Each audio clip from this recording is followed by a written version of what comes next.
Discuss कर ली है, उनसे रिलेटेड जितने भी क्वेश्चन थे हमने उनको भी कर लिए हैं, जिस तरीके के क्वेश्चंस आ सकते हैं।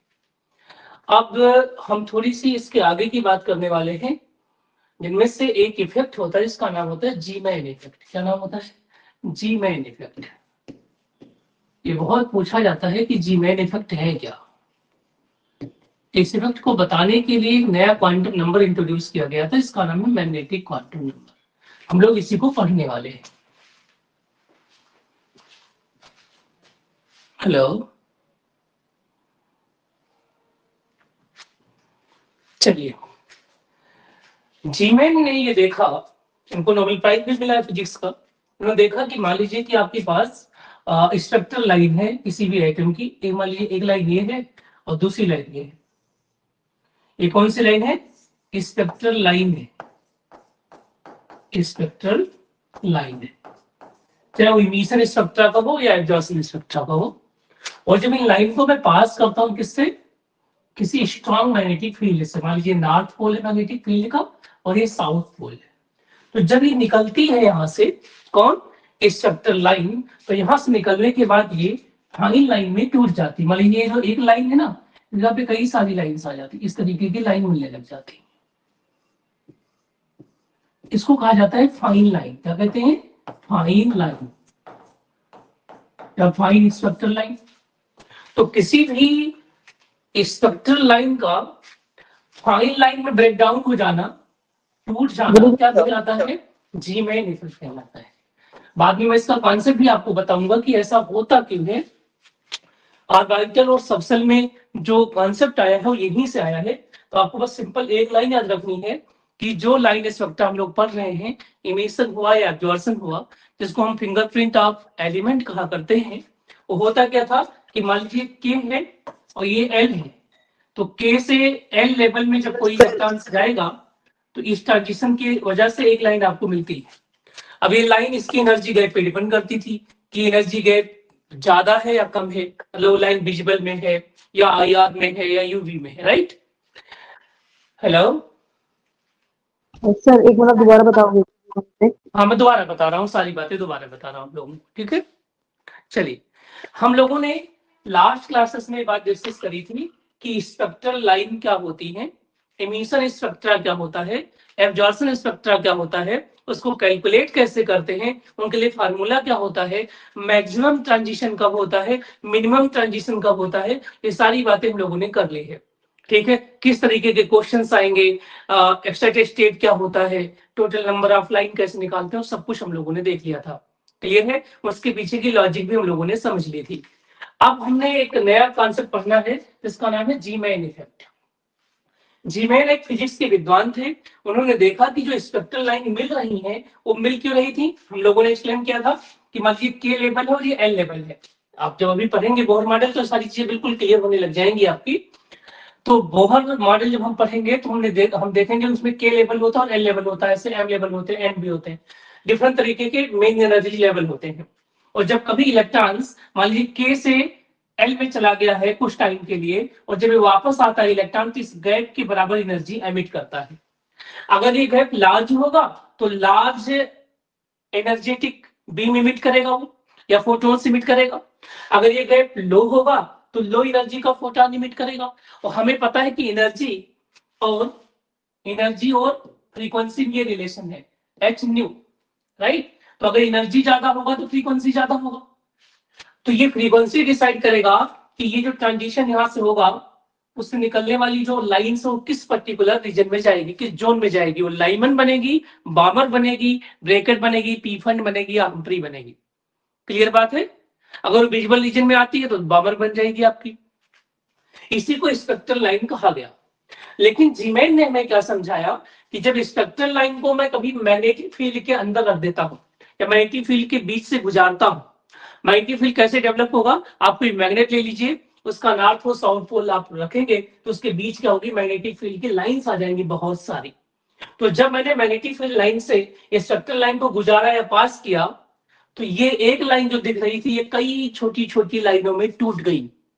ठीक है, और इन लाइंस का नाम क्या है? Fine line. तो आप कह सकते हैं कि स्प्लिट हो गई है, एक लाइन फाइन लाइन में स्प्लिट हो गई है। Spectral line fine spectral line में स्प्लिट हो गई है। तो इसी फिनोमिनन को हम लोग क्या नाम देते हैं, जीमैन इफेक्ट देते हैं। इसका मतलब कि अभी तक तो हम पढ़ रहे थे कि के से एल जाने पर एक ही तरीके का ट्रांजिशन है, लेकिन हो सकता है कि इस के में 1s हो और यहाँ पर क्या हो 2s और 2p हो। इस लेवल को हमने इग्नोर कर दिया था, इस लेवल की वजह से ये एक जो मतदाता है 4 लाइन में टूट जाए। क्लियर है? इनको बोलते हैं फाइंस लाइन, जिसको हम सबसेल या एसपीडीएफ के नाम से जानेंगे बाद में। तो अभी आप जीमेन इफेक्ट को इतना समझिएगा, ये कहते हैं कि जो भी स्पेक्ट्रल लाइन होता है जब मैं उसको मैग्नेटिक फील्ड से गुजारता हूँ वो फाइन लाइंस में क्या हो जाती है, स्प्लिट हो जाती है। यहां तो कोई डाउट तो नहीं किसी को? जीमेन इफेक्ट समझ में आ गया है? क्लियर है सबको?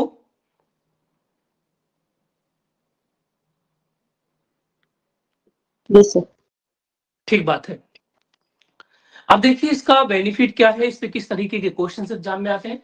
टेस्ट सारे मैं रीओपन कर दूंगा जितने भी टेस्ट हैं, है ना, और कुछ नए टेस्ट भी डालूंगा। अब आप इतना समझिए इसका एग्जाम में किस तरीके का क्वेश्चन आता है। तो एग्जाम में क्वेश्चन आएगा कि Zeeman effect is related to electric field, magnetic field, both या इनमें से कोई नहीं। तो आपका ऑप्शन होगा जीमेन मैग्नेटिक फील्ड से रिलेटेड है, और यहीं से एक नए क्वांटम नंबर का जन्म होगा। इसका नाम है क्या? Magnetic quantum number. क्या नाम है? Magnetic quantum number. ठीक है, तो अगर हमसे कोई पूछे कि मैग्नेटिक क्वांटम नंबर का कॉन्सेप्ट कहां से आया है, तो जीमेन इफेक्ट को एक्सप्लेन करने के लिए आया है। आगे बढ़ते हैं हम लोग और देखिएगा इसी सेम चीज को आप दोबारा से स्पेक्ट्रल लाइन ले लीजिए। मान लीजिए यही लाइन है स्पेक्ट्रल लाइन, और इसको आपकी बात पास किससे करना है? मैग्नेटिक फील्ड की जगह पर आपको पास करना है प्लस और माइनस पोल से, मतलब कि इलेक्ट्रिक फील्ड से पास करना है। आपकी बात मैंने इलेक्ट्रिक फील्ड लगाया, पहले मैंने नॉर्थ और साउथ पोल लगाया था, अब मैंने प्लस और माइनस पोल लगाया है। तो इनमें से पास होने के बाद भी ये फाइन लाइंस में क्या हो जाती है, ब्रेक डाउन हो जाती, टूट जाती पतली पतली लाइंस में। ठीक है, और इस इफेक्ट को ऑब्जर्व किसने किया था? स्टार्क ने ऑब्जर्व किया था। इसका नाम क्या होता है? Stark effect. इसको हम लोग स्टार इफेक्ट के नाम से जानते हैं। अब हम इसे याद कर लेते हैं। देखिए जीमेन में क्या है? जेड है, और स्टार में क्या है बेटा? एस है। इन दोनों में सेम चीज होती है। ठीक है, जीमेन में भी वही चीज होती है, स्टार में भी वही चीज होती है। क्या होती है? जो आपके पास स्पेक्ट्रल लाइंस होती हैं वो कन्वर्ट हो जाती है किसमें? फाइन स्पेक्ट्रल लाइन में। लेकिन जीमेन में प्रेजेंस किसका होता है? मैग्नेटिक फील्ड का, और इसमें किसका प्रेजेंस होता है? इलेक्ट्रिक फील्ड का। इतनी बातें आपको याद रखनी है बस। इन्हीं को बार बार रिवर्स करके टीजीटी में पीजीटी में बार बार क्वेश्चंस आते हैं यहां से बार बार। और आप लोग लकी हैं कि 2025 में कम से कम 4-5 नई वैकेंसी आ रही है। नवोदय विद्यालय की अलग से आ रही है, केवीएस की आ रही है, एक नेक्स्ट वीक आ रही रेलवे की वैकेंसी आ रही है टीचर्स की। ठीक है, और जीआईसी में तो खूब सारी वैकेंसी आ रही है। तो जो अभी लग जाएंगे प्रिपरेशन में फुल टेस्ट सीरीज के साथ, उनके लिए मई तक ज्वाइनिंग लेटर भी आ सकता है। तो मई तक के सारे एग्जाम फिनिश हो जाएंगे, और अगर आपने अच्छा प्रिपरेशन किया तो सारे निकलेंगे आपके, या किसी में ना हो पाए तो एक तो पक्का निकल जाए, क्योंकि सिलेबस लगभग कमोबेश सभी का सेम है। बताइए इन दोनों में कोई कंफ्यूजन तो नहीं है? सभी को समझ में आया है? स्टार इफेक्ट और जीमैन इफेक्ट।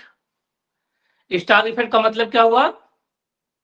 स्पेक्ट्रल लाइन का स्प्लिटिंग कराना है किसमें? इलेक्ट्रिक फील्ड के प्रेजेंस में। और जीमैन इफेक्ट में किसमें स्प्लिटिंग कराएंगे? मैग्नेटिक फील्ड में।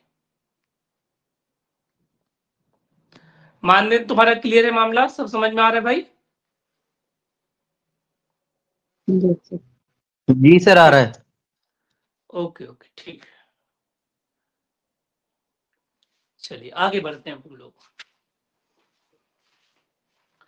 अब हम लोग पढ़ने वाले हैं बोहर्स मॉडल को, जो इस पूरे चैप्टर की, या मैं कह सकता हूं कि पूरी केमिस्ट्री में सबसे इंपॉर्टेंट है। और सबसे मजेदार बात है कि जो टीजीटी का पेपर देंगे उनके सिलेबस में फिजिक्स में आता है। ठीक है। तो केमिस्ट्री और फिजिक्स दोनों में यहाँ से क्वेश्चन, ये चैप्टर एक तरीके से क्या सैंडविच है। जो भी बच्चे 12th की फिजिक्स या केमिस्ट्री पढ़ते हैं वो जानते हैं कि जो मॉडर्न फिजिक्स है वहां पर भी ये पार्ट बन के आता है। इस नाते आपको 2 सब्जेक्ट में सेम तरीके के क्वेश्चंस आते हैं, इस नाते इसको अच्छी तरीके से हम लोगों को पढ़ना चाहिए। अब आता है कि बोहर मॉडल को अच्छी तरीके से समझिए आप, इसमें कोई भी कंफ्यूजन ना रह जाए। किसको पढ़ना है? Bohr model. ये बोहर मॉडल क्या है इसे हमें समझना है। रदरफोर्ड के एक स्टूडेंट थे नील बोहर, ठीक है, 1930। एक बहुत ही फेमस फैमिली रही है साइंस फील्ड में। चलिए देखिए, बोहर ने हमें समझाया कि जो रदरफोर्ड का मॉडल है उसमें जो लिमिटेशंस आई हैं, उनमें जो कमियां आई हैं, वो एक्चुअली बोहर और रदरफोर्ड मॉडल गलत होने की वजह से नहीं आई है। उसमें कुछ करेक्शन कर दीजिए तो मॉडल बिल्कुल सही है, क्योंकि टीचर थे इनके, इस नाते उनको बिल्कुल इन्होंने नहीं चेंज करा है, उसको साथ लेकर के उसमें करेक्शन डाला है। इस बात को आप समझेंगे। तो उन्होंने कहा कि जो पहला पॉइंट है इस मॉडल का वो बिल्कुल सही है कि एटम एक स्फेरिकल पार्टिकल है जिसके सेंटर पर क्या है? न्यूक्लियस है, और उस न्यूक्लियस के चारों ओर ये नई बात जोड़ते हैं सर्कुलर ऑर्बिट है, जो कि उन्होंने भी बताया था, इन्होंने भी बताया। सर्कुलर ऑर्बिट है इसे, ठीक है। मान लीजिए जो पहली ऑर्बिट है उसको इन्होंने नाम दे दिया, इसका नाम मैं के रखूंगा। इसके लिए कोई लॉजिक नहीं है एक्चुअली में, किसी बुक में मेंशन नहीं, लोग अपनी तरफ से बना देते हैं, ऐसा क्वेश्चन नहीं आएगा। आप कुछ भी नाम यूज कर सकते हैं। एक के है, उसके बाद जो दूसरा लेवल है उसका नाम इन्होंने क्या कहा? उसे एल कहा। तो तीसरा लेवल आया वो थोड़ा सा गैप कम आया, उसको उन्होंने एम कहा है। और जो चौथा लेवल हम लोग पढ़ेंगे उसका नाम इन्होंने क्या कहा था? एन कहा था। और जैसे जैसे आप जाएंगे गैप पतला होता चला जाएगा, आप आगे भी बता सकते हैं, ठीक है। और उसके लिए उन्होंने एक नंबर डिफाइन किया कि जो के सेल है उसके लिए नंबर क्या होगा? n इक्वल टू बी 1 होगा, इसके लिए n इक्वल टू बी 2 होगा, इसके लिए n इक्वल टू बी 3 होगा, इसके लिए n इक्वल टू क्या होगा? 4 होगा। ठीक बात है। देखिए फिर से समझिए, नील बोहर पहले पॉइंट में कहते हैं कि एटम स्फेरिकल वैसा ही है जैसा कि रदरफोर्ड ने बताया था। उसके सेंट्रल पोर्शन पर उसका टोटल मास कंसंट्रेटेड है और टोटल पॉजिटिव चार्ज, जिसको हम न्यूक्लियस कहते हैं। फिर ये कहते हैं कि न्यूक्लियस के चारों ओर स्फेरिकल ऑर्बिट बने हुए हैं, सर्कुलर ऑर्बिट बने हुए हैं। उन ऑर्बिट का अपना एक नंबर है, इस नंबर को हम लोग नाम देंगे क्या? Principal quantum number. क्या नाम देंगे? Principal quantum number. क्लियर है? इस प्रिंसिपल क्वांटम नंबर की वैल्यू ऑलवेज इंटीजर्स होंगी, ना तो ये 0 होगा, ना तो नेगेटिव होगा, ना ही फ्रैक्शनल होगा। जब n की वैल्यू 1 होगी तो ये उस सेल का नाम क्या कहलाएगा? k कहलाएगा। और n इक्वल टू 2 होगा तो सेल का नाम l बन जाएगा, n इक्वल टू 3 होगा तो सेल का नाम m हो जाएगा, n इक्वल टू 4 होगा तो सेल का नाम n हो जाएगा। और इसको हम सेल की जगह पे क्या क्या नाम और बता सकते हैं? आप इन्हें सेल कह सकते हैं, ठीक है। कई बार इन्हीं को हम क्या कहते हैं? Main energy level. क्या कहते हैं? मेन एनर्जी लेवल बोल देते हैं इन्हीं को, मेन एनर्जी लेवल बोल देते हैं इसको हम लोग। और कई बार इसी का नाम क्या हो जाता है? जो आपके पास ये सेल हो गया, इसी को कई बार लोग ऑर्बिट बोल देते हैं। तो ये तीनों चीजें सेम है। आप चाहे ऑर्बिट कहीं किसी बुक्स में पढ़िए या किसी क्वेश्चन में, चाहे मेन एनर्जी लेवल आप कहीं पे पढ़िए या आप सेल पढ़िए, ये तीनों ही चीजें क्या है? बिल्कुल सेम है। इस बात को आपको याद रखना है। या तो कोई कंफ्यूजन किसी को तो नहीं है?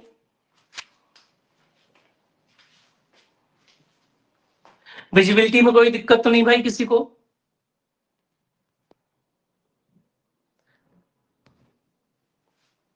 चलिए आगे बढ़ते हैं।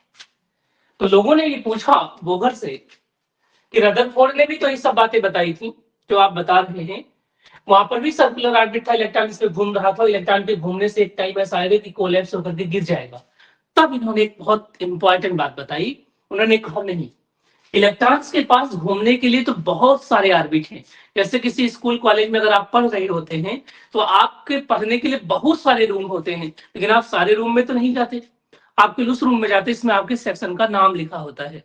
अगर आप किसी और रूम में बैठ जाए तो कोई बहुत दिक्कत नहीं होगी, लेकिन वो चीजें आपको समझ में नहीं आएंगी जो आपको वहां पढ़ाया जा रहा होगा। आप मान लीजिए केमिस्ट्री के स्टूडेंट है तो आपको केमिस्ट्री क्लास में आना पड़ेगा। क्लियर है? तो इसका मतलब क्या हुआ? इन्होंने कहा कि एक इलेक्ट्रॉन्स के लिए मूव करने के लिए lot of number of orbit available हैं, लेकिन इलेक्ट्रॉन इन सभी ऑर्बिट में मूव नहीं करता है। इलेक्ट्रॉन केवल उस ऑर्बिट में मूव करता है। किस ऑर्बिट में, ध्यान से सुनिएगा, इलेक्ट्रॉन केवल उस ऑर्बिट में मूव करता है जिस ऑर्बिट में मान लीजिए न्यूक्लियस है और ये पर्टिकुलर ऑर्बिट में इलेक्ट्रॉन मूव कर रहा है, तो ये इलेक्ट्रॉन है, इसका मास होगा, ये इसकी क्या होगी, वेलोसिटी होगी, और यहाँ का रेडियल वेक्टर रेडियस आर होगा। क्लियर है? तो ध्यान से सुनिए, कुछ और बातें मैं बता दूं। जब भी कोई पार्टिकल जिसका मास m होता है, क्लियर है, वो भी वेलोसिटी से मूव करता है किसी भी साइड में, तो इस मास और इस लीनियर वेलोसिटी, इस मास और वेलोसिटी का जो प्रोडक्ट होता है, इसको हम बोलते हैं क्या, मोमेंटम बोलते हैं फिजिक्स की भाषा में। इसको बोलते हैं रेखीय संवेग या लीनियर मोमेंटम के नाम से हम लोग जानते हैं। क्लियर है?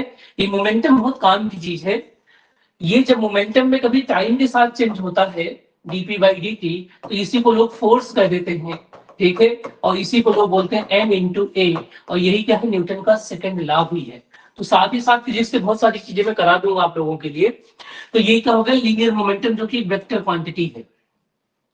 लेकिन जब कोई पार्टिकल सर्कुलर मोशन करता है, ठीक है, इस तरीके का मोशन कोई करता है, तो उसमें ये जो आपका लीनियर मोमेंटम p होता है, अगर इसमें इस रेडियस को मल्टीप्लाई कर दे, रेडियल वेक्टर को, तो इसको हम लोग क्या बोलते हैं, इसको बोलते हैं एंगुलर मोमेंटम। क्या कहते हैं, एंगुलर मोमेंटम, एल। क्लियर होगी बात? तो एक लीनियर मोमेंटम होता है, दूसरा क्या होता है, एंगुलर मोमेंटम होता है। तो बोहर ने कहा कि इलेक्ट्रॉन सारे ऑर्बिट में मूव नहीं करेगा, इलेक्ट्रॉन केवल उस ऑर्बिट में मूव करेगा जिसके लिए इसका एंगुलर मोमेंटम, कौन सा मोमेंटम, एंगुलर मोमेंटम, किसका, इलेक्ट्रॉन का, कितना होगा जी, ये होगा p क्रॉस r होगा। क्या आप ऐसे लिख सकते हैं, मास इंटू वेलोसिटी,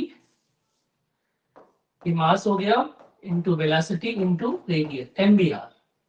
ठीक है, देखिए एंगुलर मोमेंटम को हम p क्रॉस r भी कह सकते हैं या mvr कह सकते हैं। ये क्या होना चाहिए, ये होना चाहिए h अपान 2 पाई का इंटीग्रल मल्टीपल, कौन सा मल्टीपल, इंटीग्रल मल्टीपल, n होना चाहिए, n टाइम्स ऑफ h अपान 2 पाई। ये कंडीशन दे दिया। इन्होंने कहा कि इलेक्ट्रॉन सभी ऑर्बिट में मूव नहीं करेंगे, इलेक्ट्रॉन केवल उस ऑर्बिट में मूव करेंगे जिसमें उस इलेक्ट्रॉन का जो एंगुलर मोमेंटम होगा, मतलब mvr होगा, वो h अपान 2 पाई का इंटीग्रल मल्टीपल होगा, जहां पे n क्या है, प्रिंसिपल क्वांटम नंबर है। क्या है, प्रिंसिपल क्वांटम नंबर है, और इसकी वैल्यू ऑलवेज इंटीजर आएगी, मतलब 1 आएगी, 2 आएगी, 3 आएगी, 4 आएगी, इस तरीके की वैल्यू जाएगी। ठीक है, ना तो जीरो होगा ना ही फ्रैक्शनल होगा। लोगों ने पूछा ये शर्त, ये जो कंडीशन आप लगा रहे हैं, इसका नाम है बोहर कंडीशन, कहां से आया है, उन्होंने कहा मुझे नहीं पता। ठीक है, बोहर मॉडल का ये फेलोर है कि उन्होंने कंडीशन तो दे दिया कि इलेक्ट्रॉन केवल उन्हीं ऑर्बिट में मूव करेगा जिसके लिए उसका एंगुलर मोमेंटम mvr h अपान 2 पाई का इंटीग्रल मल्टीपल होगा, लेकिन वो इस बात को प्रूफ नहीं कर पाए। इसको प्रूफ किसने किया है, डी ब्रोगली ने किया है। तो हम डी ब्रोगली को जब पढ़ेंगे तो चीजें और ज्यादा क्लियर हो जाएंगी, और इसको याद रखेंगे इस बात को। अब इन्होंने कहा जब ऐसे ऑर्बिट में मूव करेगा जिसके लिए इसका mvr h बाई 2 पाई का मल्टीपल होगा, तो इलेक्ट्रॉन ना तो अपने आप एनर्जी इमिट करेगा और ना ही अपने आप एनर्जी एब्जॉर्ब करेगा, खुद से नहीं करेगा जब तक कि आप बाहर से इलेक्ट्रॉन एनर्जी उसको ना दे। ऐसे ऑर्बिट को कहा गया स्टेशनरी ऑर्बिट। क्या कहा गया, स्टेशनरी ऑर्बिट। ठीक है, स्टेशनरी ऑर्बिट, अस्थाई कक्षा कहा गया इनको, स्टेशनरी ऑर्बिट। तो स्टेशनरी ऑर्बिट में ये कंडीशन फॉलो होता है, कौन सा कंडीशन जी, है ना तो एनर्जी इमिट होगी अपने आप और ना ही एनर्जी अपने आप एब्जॉर्ब होगी। ठीक है, अपने आप नहीं होगी। तो बोहर का जो रदरफोर्ड का फेल्योर था कि इलेक्ट्रॉन कंटिन्यूअसली अपने आप एनर्जी इमिट करेगा जिससे उसकी रेडियस छोटी होती जाएगी और वो फाइनली किसमें कोलैप्स हो जाएगा, न्यूक्लियस में। उस प्रॉब्लम को उन्होंने सॉल्व आउट कर दिया इस कॉन्सेप्ट को दे करके। यहां तक कोई क्वेश्चन है तो पूछ लीजिए प्लीज आप लोग। एनीवन?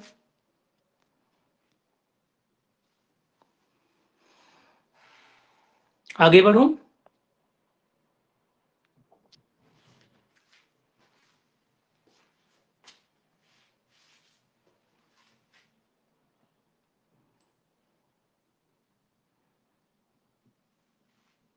चलिए देखते हैं आगे।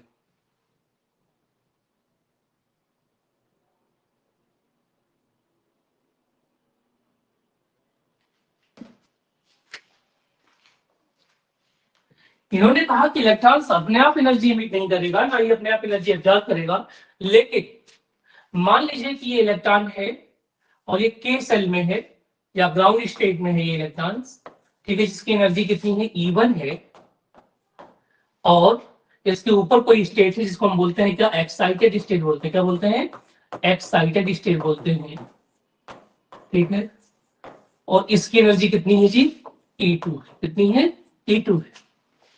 ऐसे केस में अगर इलेक्ट्रॉन यहाँ पर है, ओके, और जब इसे एक्साइटेशन मिलेगा तो इलेक्ट्रॉन क्या होगा, यहां चला जाएगा, कहां चला जाएगा, यहां चला जाएगा, क्लियर है। और जब ये वापस आएगा, कहां से, एक्साइटेशन से वापस आएगा यहाँ पर, कितने बार, 10⁻⁻6 सेकेंड के बाद, तो इसके गैप के बराबर एनर्जी इमिट करेगा, ठीक है।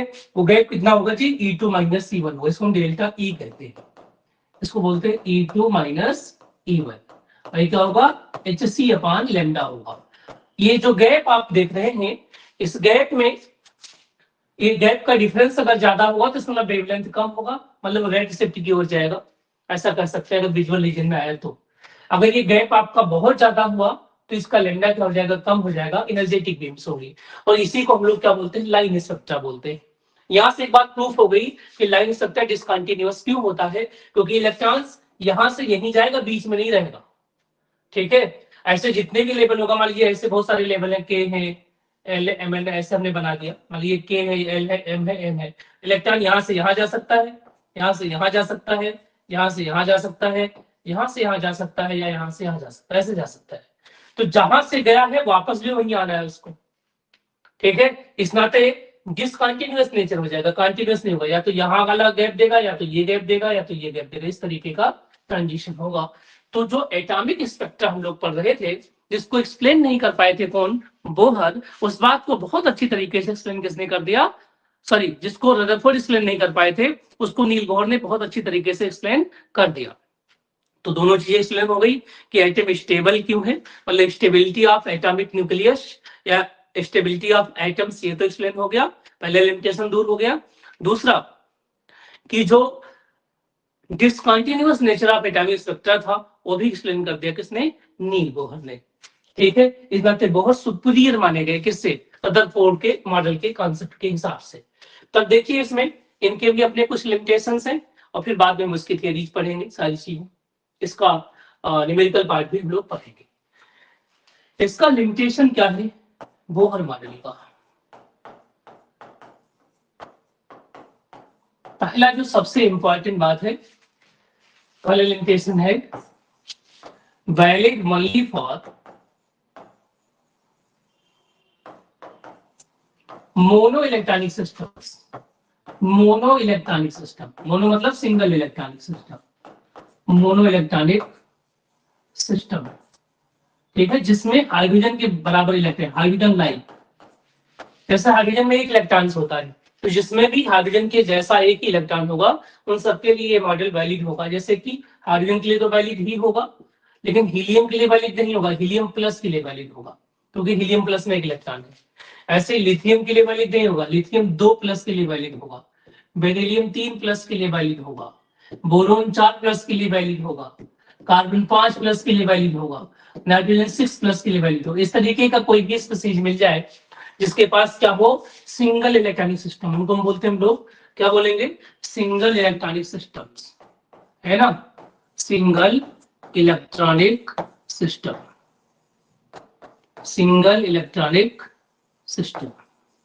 तो पहला लिमिटेशन ये है कि हम उन आइटम के लिए बात नहीं कर सकते, इससे वाले क्वेश्चन आ गया, है ना, for which Bohr model not valid, Bohr model not valid, ऐसा क्वेश्चन आ गया आपके एग्जाम में। ऑप्शन ए में उसने क्या डाला, हाइड्रोजन, ऑप्शन बी में उसने क्या डाला, लिथियम +2, ऑप्शन सी में उसने क्या डाला, सीधा कार्बन, ऑप्शन डी में क्या डाला, ऑल ऑफ दीज। तो अब आप लोग कमेंट बॉक्स में हमें लिखेंगे क्या आंसर आपके हिसाब से सही है, बताइए प्लीज।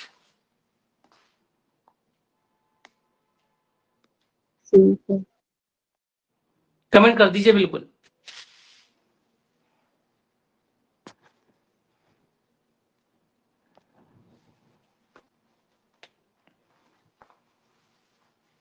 सभी लोग करिए प्लीज, गलत या सही कुछ भी करिए लेकिन आंसर जरूर दीजिए, है ना।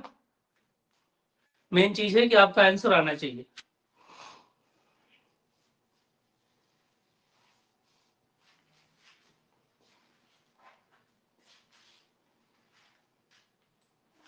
और कोई डाउट हो जरूर पूछ लीजिए आप लोग प्लीज।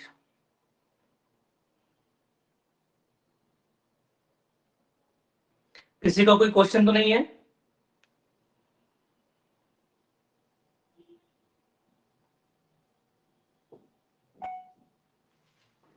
सर जी बेटा। तो उसने मॉडल दिया था बोर्ड में कि ये सिंगल इलेक्ट्रॉन सिस्टम पे वैलिड है।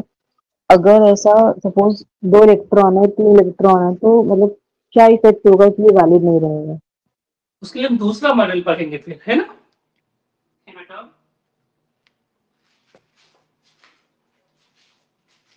उसके लिए मॉडल जो पढ़ेंगे दूसरा पढ़ेंगे, ठीक है। नहीं, मेरा क्वेश्चन है कि अगर सपोज हम इसी के मॉडल में 2 इलेक्ट्रॉन्स हम पुट कर रहे हैं तो क्या चीजें हैं जो चेंज हो सकती हैं, मतलब कैसे वैलिड नहीं अच्छा अच्छा, है? अभी बता रहा हूँ बेटा, बिल्कुल बता रहा हूँ, ठीक है। तो आप पूछना चाह रहे हो, बिल्कुल मैं समझ गया और मैं बता रहा हूँ। बहुत बड़ी चेंज आएगी क्योंकि इस पूरे कैलकुलेशन में हमने कूलाम मॉडल को लगाया है। किसको? कूलाम मॉडल को। और कूलाम मॉडल में एक प्रोटॉन, एक न्यूक्लियस है यहाँ पर जिसमें जेड इलेक्ट्रॉन चार्ज है और एक इलेक्ट्रॉन है। तो इस वाले अट्रैक्शन फोर्स को पढ़ा है। इलेक्ट्रॉन जब मल्टी इलेक्ट्रॉन्स हो जाएंगे, यहाँ भी इलेक्ट्रॉन होगा, यहाँ भी, तो ये भी फोर्स बनेगा, ये भी फोर्स बनेगा, ये भी फोर्स बनेगा, ये भी फोर्स बनेगा, ये भी फोर्स बनेगा, ये भी फोर्स, ये सारे बनेंगे, है ना। हाँ सर। और इनका जो कंबाइंड इफेक्ट होगा उसको कैलकुलेट कर पाना बहुत मुश्किल हो जाता है। ना तो यहाँ पे तो श्रोडिंगर मॉडल भी फेल हो जाता है, ना तो हार्टी फोक थ्योरी पढ़ते हैं। क्या पढ़ते हैं? हार्टी फोक थ्योरी। हार्टी फोक थ्योरी हायर क्वांटम मैकेनिक्स को हम पढ़ाते हैं एमएससी में, ठीक है, फिजिकल केमिस्ट्री में। क्लियर होगी बात? ठीक है सर। हाँ, अब आगे चलते हैं। एक बात और, इसमें एक और चीज है, जो सेकंड पॉइंट है जो बहुत इंपॉर्टेंट है, एग्जाम में आ सकता है इस बात के। बोहर मॉडल में कहा गया कि न्यूक्लियस के चारों इलेक्ट्रॉन घूमते हैं, इसका मतलब न्यूक्लियस नहीं घूमता, राइट? हेलो। हाँ हाँ यस सर। मतलब इसमें सपोज किया गया है कि न्यूक्लियस क्या है? कांस्टेंट है। न्यूक्लियस क्या है? स्पीड लेस है, ऐसा कर सकते हैं, ठीक है ना। न्यूक्लियस क्या है कि इसकी जो स्पीड क्या है, 0 है। ऐसा इसमें एज्यूम किया गया, बट एक्चुअली में ऐसा है नहीं, ठीक है। तो इस बात को प्रूव करने के लिए जब हम कैलकुलेशन करेंगे, ठीक है, तो यहां पर हम कॉन्सेप्ट लेके आएंगे किसका? रिड्यूस मास का। किसका? रिड्यूस मास का। रिड्यूस मास का, इससे इस बात का जो असर है वो ना आए हमारे कैलकुलेशन पर, ओके। क्योंकि एक्चुअली में न्यूक्लियस मूव करता रहता है अपने एक्सिस के अबाउट, वो स्पिन करता रहता है, जबकि इन्होंने माना है कि न्यूक्लियस क्या है? कांस्टेंट है, फिक्स अपनी जगह पे, वो स्पिन नहीं कर रहा है, ठीक है। तो इसके लिए हम क्या करते हैं? रिलेटिव मास का कॉन्सेप्ट लेके आते हैं, रिड्यूस मास का। तो रिड्यूस मास हम लोग पढ़ते हैं म्यू। ये क्या हो जाता है? Mass of electron into mass of nucleus divide by क्या? Mass of nucleus plus mass of electron. ये भी आप लोगों ने पढ़ा होगा, स्पेक्ट्रोस्कोपी में कई जगह पे पढ़ा होगा, है ना। एक बात है।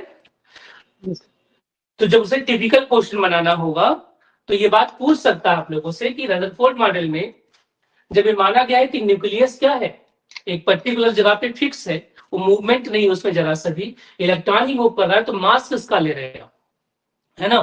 तो ये एजम्पशन तभी वैलिड हो सकता है जब हम केवल इलेक्ट्रॉन की मास ना लेकर के उस पूरे सिस्टम का मास ले लें, और सिस्टम का मास कैसे निकालेंगे? रिड्यूस मास के कंपैरिजन में, ठीक बात है। Yes sir. ठीक है, अब आगे बढ़ते हैं अगली बात। ये क्या क्या चीजें एक्सप्लेन नहीं कर पाया? कौन सा मॉडल? Bohr model. तो कैन नॉट एक्सप्लेन क्या एक्सप्लेन नहीं करता है ये? यही पहला जीमेल इफेक्ट को नहीं बता पाए। जीमेल और स्टार इफेक्ट क्या होते हैं, क्यों हो रहे हैं ऐसा, मतलब कि फाइन स्पेक्ट्रम को नहीं बता पाए, फाइन लाइन को भी नहीं बता पाया, क्योंकि फाइन लाइन इनसे जुड़े हुई चीजें हैं। क्लियर है? तो बोहर मॉडल की कुछ कमी रही है जो मैंने आप लोगों को बता दी है। ठीक है, चलिए अब इस पे हम डेरिवेशन करेंगे, डिफरेंट चीजों को निकालेंगे, कैलकुलेशन करेंगे। तो ऐसे कर सकते हैं कि कैलकुलेशन बेस्ड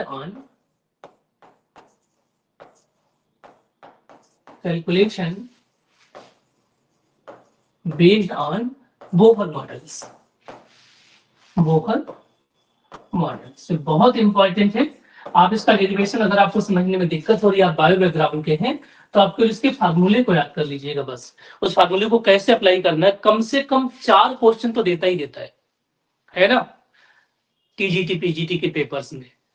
और जिस पर्टिकुलर एक सिंगल टॉपिक को पढ़ने से 3 से 4 क्वेश्चन सही हो रहे हो, तो उस पर कभी भी किसी भी लेवल, चाहे आप रट के पढ़ लो, चाहे समझ के पढ़ लो, कैसे भी पढ़ लो, क्योंकि इस पर्टिकुलर एरा में जॉब बहुत इंपॉर्टेंट है, गवर्नमेंट जॉब तो बहुत ज्यादा इंपॉर्टेंट है। तो देखिए, अब बोहर मॉडल ने जो हमें सब चीजें बताई उनके हिसाब से काम करेंगे। इन्होंने कहा कि यहाँ पर न्यूक्लियस है, ठीक है, न्यूक्लियस में कितने प्रोटॉन होते हैं, जितना उसका एटॉमिक नंबर होता है जेड प्रोटॉन होते हैं। एक प्रोटॉन पे चार्ज कितना होता, ई होता, तो जेड पे कितना होगा, जेड इंटू ई हो जाएगा। तो टोटल पॉजिटिव चार्ज यहाँ पे मैंने लिख दिया। इसी न्यूक्लियस से कुछ दूरी पर घूम रहे होंगे, ठीक है। इस इलेक्ट्रॉन का मास कितना होगा, m होगा, इसकी वेलोसिटी कितनी होगी, v होगी, ठीक है। पूरा डिस्टेंस कितना होगा, r होगा। ऐसे सिचुएशन में यहाँ पे 2 तरीके के कॉन्सेप्ट हमें पढ़ने हैं। पहला जो कॉन्सेप्ट है वो क्या है कि हमें जो बोहर ने बताया है कि जो mvr होगा, mass into velocity into radius, ये क्या होगा, h/2 पाई का इंटीग्रल मल्टीपल होगा n टाइम्स। इसे मान लेते हैं कोई इक्वेशन नंबर 1। इस n को हम बोलते हैं क्या, प्रिंसिपल क्वांटम नंबर। और इसे कई बार बोलते हैं नंबर ऑफ वेव। जब आप आगे पढ़ेंगे श्रोडिंगर में, तो इस नंबर ऑफ वेव कहा जाता है, ठीक है, नंबर ऑफ वेव n को बोलते हैं। जैसे अगर आपके पास k सेल है तो n की वैल्यू कितनी हो जाएगी, 1, मतलब पहले सेल के लिए इसकी वैल्यू 1 है, तो पहले सेल में कितने वेव बनेंगे, 1 वेव बनेगा। दूसरे सेल के लिए n की वैल्यू कितनी, 2, तो दूसरे सेल में कितने वेव बनेंगे, 2 वेव बनेंगे। तीसरे सेल के लिए इसकी वैल्यू कितनी है, 3, तो इसके लिए कितना हो जाएगी वैल्यू, 3 हो जाएगी। इसी नंबर ऑफ वेव को आगे मैं नंबर ऑफ सब सेल बोलूंगा, क्या बोलूंगा, नंबर ऑफ सब सेल भी बोलूंगा, ठीक है। और ये सारी बातें प्रूफ होगी, आपको बिलीव नहीं होगा। आईआईटी एडवांस दुनिया का टफेस्ट एग्जाम है, उसके 2016 के पेपर में क्वेश्चन पूछा गया है कि थर्ड ऑर्बिट में कितने वेव बनेंगे, बताइए कितने वेव बनेंगे थर्ड ऑर्बिट में, 3। सिंपल सी बात है, ये आईआईटी एडवांस के पेपर का क्वेश्चन है, ठीक है, आईआईटी एडवांस के। दूसरा इन्होंने हमें क्या समझा उसको देखते हैं। पहले क्वेश्चन क्लियर है सभी लोगों को। दूसरी इन्होंने बताया कि 2 तरीके के फोर्स काम करते हैं। एक फोर्स होता है कौन सा, इलेक्ट्रोस्टैटिक फोर्स, और एक होता है कूलॉम, जो आप पढ़ते हैं सेंट्रीपिटल या सेंट्रीफ्यूगल फोर्स। 2 तरीके के फोर्स, ये इलेक्ट्रिसिटी वाला फोर्स है और ये क्या है, कूलॉम्बियन फोर्स। इन दोनों को हमें समझना है, इन दोनों की वैल्यूज को निकालना भी है। तो जो आपके पास सेंट्रीफ्यूगल फोर्स है, ठीक है, वो कितना होता है जी, वो होता है mv²/r, ठीक है। और जो इलेक्ट्रोस्टैटिक फोर्स ऑफ अट्रैक्शन होता है, ये होता कितना है, ये होता 1/4 पाई एप्सिलॉन नॉट इंटू के मान सकते हैं या 1 मान सकते हैं फॉर एयर। यहाँ पे मैं डी ले लेता हूँ, डी मतलब डाइलेक्ट्रिक कांस्टेंट, ठीक है, 1/4 pi epsilon not into D. और यहाँ पे क्या लेते हैं हम लोग, पहला चार्ज क्या है, जेड इंटू ई है, दूसरा चार्ज कितना है जी, ई है, और डिवाइड बाई क्या होगा, इन दोनों के बीच की डिस्टेंस का स्क्वायर। ये जो चीज हम लोग पढ़ रहे हैं यहाँ पर देखिए इधर, ठीक है, फॉर एयर डी की वैल्यू कितनी होती है, 1 होती है। अब बचा कितना, ये बचा है 1/4 पाई एप्सिलॉन नॉट। इसकी जो वैल्यू होती है 1 होती है फॉर इन सीजीएस यूनिट, अगर आपकी यूनिट कैसी है सीजीएस है तो इसकी वैल्यू क्या होती है 1 हो जाती है। अगर इन एमकेएस की बात करें किसमें एमकेएस सिस्टम में तो इसकी वैल्यू होती है 9 इंटू 10 की पावर 9 हो जाएगा। और क्या बनेगा भाई ये 9 इंटू 10 की power 9 metre square upon coulomb square है ना, कूलम मीटर कह सकते हैं आप सिंपली इसकी यूनिट में। तो ये वैल्यूज होगी। तो ये थे, इन दोनों को आप देख लीजिए।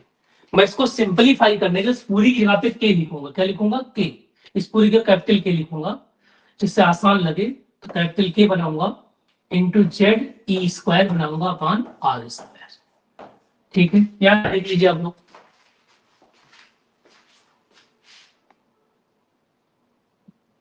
Any confusion?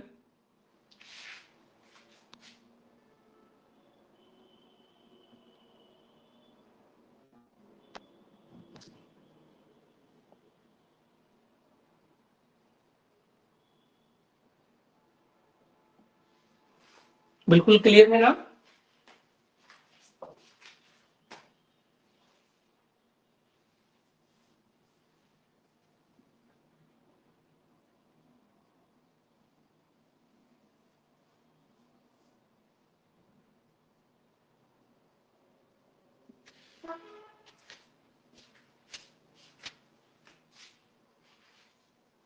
ठीक है, अब यहां से देखिए जो रदरफोर्ड ने बताया तो वही बात उन्होंने सीधे सीधे मान लिया है कि सर जो मास, जो ये इलेक्ट्रोस्टैटिक फोर्स होगा एक ये सेंट्रीफ्यूगल फोर्स के बराबर होगा। तो ये कितना बड़ा अभी हम लोगों ने k times of Z E square upon R square equal to be M V square upon R. एक आर से तो एक आर चला गया, राइट। तो यहां से क्या बना k times of Z E square upon R is equal to be बना m इंटू बी स्क्वायर। ठीक है, m इंटू बी स्क्वायर। यहां तक देख लीजिए।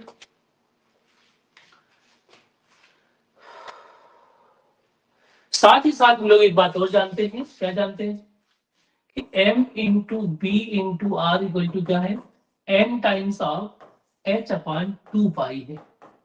तो यहां से b क्या हो जाएगा n upon m into h upon 2 pi r है। इस वैल्यूज को यहां पुट कर दीजिए बी स्क्वायर की जगह पे, तो बी स्क्वायर की जगह क्या मिलेगा n स्क्वायर मिलेगा अपॉन m स्क्वायर मिलेगा इंटू एच स्क्वायर हो जाएगा अपॉन 4 हो जाएगा, पाई स्क्वायर हो जाएगा इंटू आर स्क्वायर। इस वैल्यू को सीधा यहाँ पे पुट कर दीजिए तो एक बढ़िया सा रिलेशन मिलेगा आपको। ठीक है, कुछ इस तरीके का K Z E square upon R equal to क्या हो गया, यहाँ पर m तो रहेगा ही रहेगा और b की जगह पे जब पुट करेंगे तो हो जाएगा क्या n square into H square divide by m का square into 4 pi square into R square.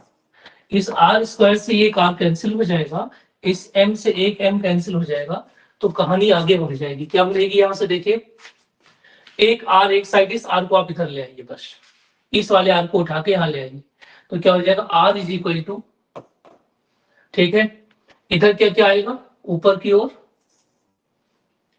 एक तो n रहेगा, एक एच स्क्वायर बचेगा, ये पूरी चीज नीचे आएगी तो क्या होगा 4 पाई स्क्वायर इंटू एक m बचेगा इंटू k बचेगा इंटू जेड बचेगा इंटू ई स्क्वायर बचेगा। ये हमने रेडियस निकाल लिया, क्या निकाल लिया है रेडियस। ये रेडियस का फार्मूला है, ये रेडियस का फार्मूला आपके सामने बन के आ गया है। इस रेडियस के फार्मूले को मान लेते हैं, क्वेश्चन नंबर कोई मान लीजिए 2 है। ठीक है, इसको हम फिक्स कर रखेंगे क्योंकि आगे हमारे काम आएगा।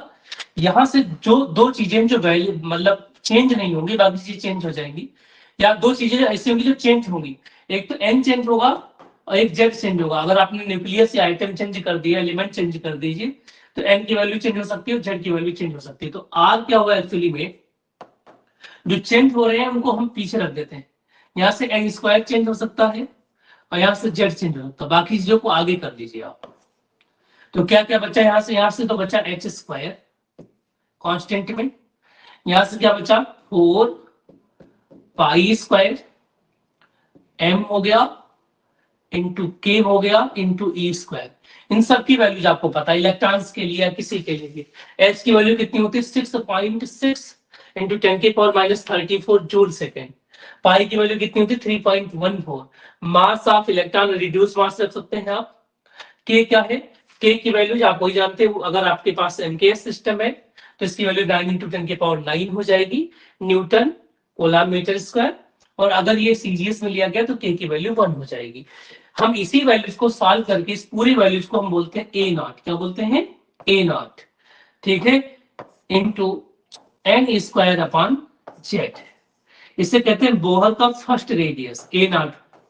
जब आप इस पूरे को सॉल्व करेंगे इसको देख लीजिए H square upon 4 pi square M into K into E square. जब आप इसको पूरा सॉल्व करने लग जाएंगे, ठीक बात है, तो पूरा सॉल्व करने से वैल्यू कितनी आएगी 0.529 एंगस्ट्रॉम। इसी को हम बोहर रेडियस के नाम से जानते हैं। तो यहाँ से बहुत अच्छा सा फॉर्मूला आपके पास आ गया है। और देखिए यहाँ पर कोई डाउट हो तो पूछिए प्लीज।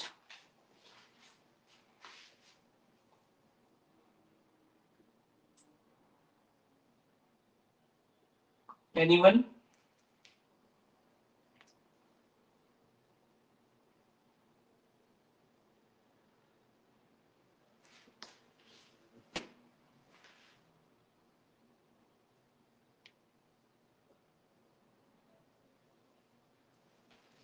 कोई कंफ्यूजन तो नहीं बेटा किसी को? No sir. आगे बढ़ जाऊं? Yes sir. इस पे न्यूमेरिकल्स अभी आप लोगों से पूछूंगा मैं, डिफरेंट तरीके की न्यूमेरिकल्स।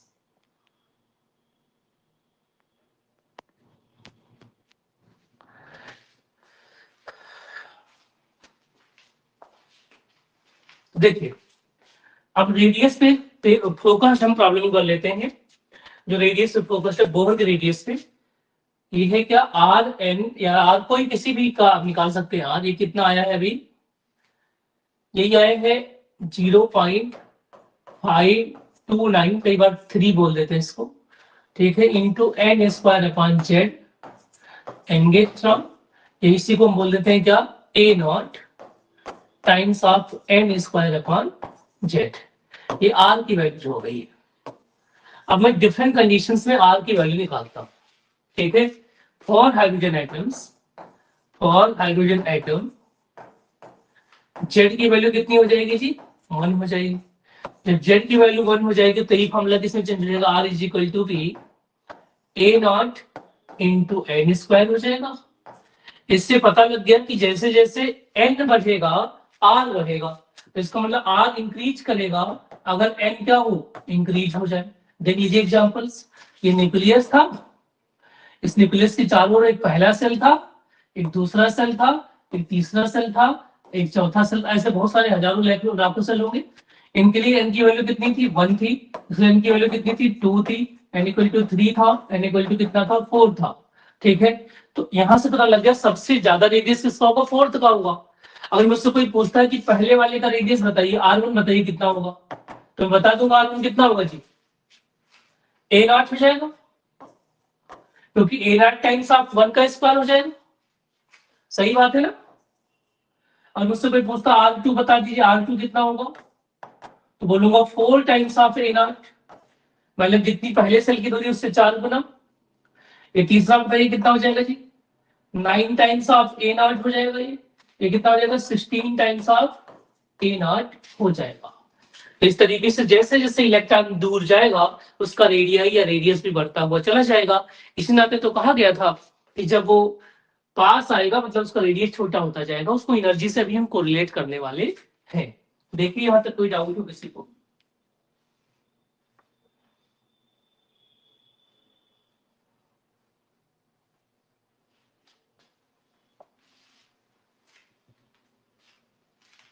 बताओ बेटा।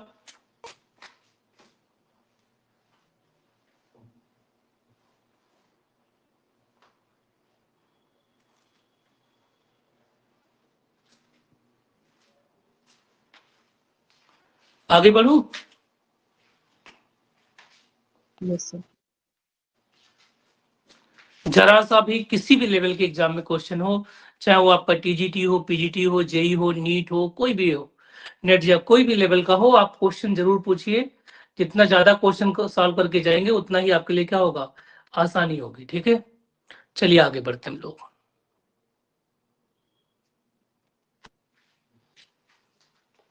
अब निकालेंगे क्या, सीधा सीधा वेलोसिटी निकालेंगे। और वेलोसिटी निकालने के लिए क्या चीजें हमें चाहिए, देखें हमने अभी तो पढ़ा M B R equal to N times R H upon 2 pi. ठीक है, और मुझे यहां से क्या चाहिए थी, वेलोसिटी चाहिए, तो वेलोसिटी निकाल लो। तो वेलोसिटी इक्वल टू क्या हो जाएगा, एन रहेगा, एच रहेगा, अपान 2 पाई भी रहेगा, इंटू एम भी रहेगा, आर अलग से आ जाएगा। इस आर की वैल्यू को इसमें पुट करिए। जब आर की वैल्यू को पुट करेंगे यहां पर तो क्या मिलेगा, एच को आगे कर लीजिए, एन को पीछे कर लीजिए, बस इतना करिए, 2 पाई एम मिलेगा। और आर की वैल्यू भी आई है 0.529 इंटू एन स्क्वायर अपान 6, मतलब जेड ऊपर चला जाएगा जी। ठीक है, और एक एन से दूसरा एन क्या हो जाएगा, कैंसिल आउट हो जाएगा। तो वेलोसिटी का जो फॉर्मूला बनेगा वो बनेगा velocity is equal to be, यहां ऊपर एक क्या आएगा, जेड आएगा, तो ये होगा एच इंटू जेड हो जाएगा। ठीक है, डिवाइड बाई 2 पाई एम हो जाएगा, और इंटू 0.529 या ए नॉट कर दो सिर्फ से, ए नॉट हो जाएगा। और क्या बचेगा, यहाँ पर एक एन बचेगा। ये चीजें क्या है, कांस्टेंट है, इनकी वैल्यू हमें पता है। इसका मतलब जो वेलोसिटी है इसको जब सॉल्व करते हैं तो हो जाता है 2.18 इंटू 10 के पावर -6 होगा, है ना, -6 times of Z upon N metre per second, metre per second. Minus का सारी प्लस होगा, वेलोसिटी है ना प्लस। तो इसका मतलब यहां से क्लियर हो गया है कि जो वेलोसिटी है वो एन के इनवर्सली प्रोपोर्शनल है। एन ज्यादा होगा तो वेलोसिटी क्या होगी, कम होगी। तो अब आप मुझे बताइए, अगर ये न्यूक्लियस है, ये पहला सेल है, ये दूसरा सेल है, तीसरा सेल है, चौथा सेल है, ये n इक्वल टू 1 है, n इक्वल टू 2 है, n इक्वल टू b3 है, n इक्वल टू b4 है, तो आप बताइए b1 बड़ा होगा, b2 बड़ा होगा, b3 बड़ा होगा, b4 बड़ा होगा। तो आप बोलोगे सर जिसकी साइज छोटी होगी उसकी वेलोसिटी क्या होगी, बड़ी होगी, है ना। तो जितना न्यूक्लियस के पास होगा इलेक्ट्रॉन उतना ही तेजी से मूव करेगा। क्लियर है यहां तक? Yes sir. यहां तक कोई दिक्कत तो नहीं है? ठीक है,